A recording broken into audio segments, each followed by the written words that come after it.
গভীর অনুভূতিকে সুরে গেঁথেছে রবীন্দ্রসঙ্গীত। জাগরণে যায় পিঠা বলি, এই আবেগময় গানটি পরিবেশন করে দেবযানী পাল। আসুন করতালির মাধ্যমে তাকে স্বাগত জানাই। বিদায় আছে আমাদের লেখা।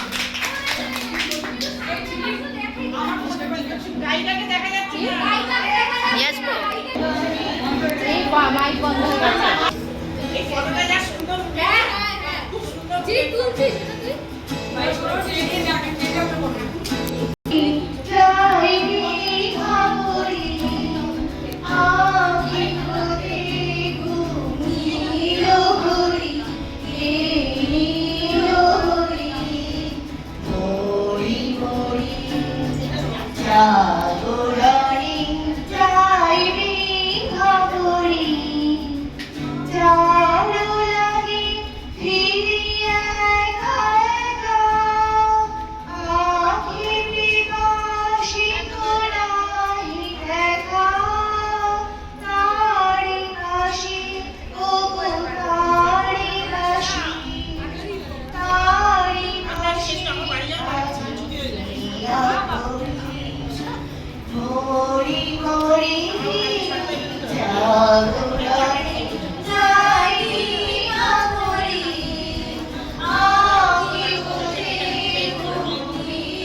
Holy, holy.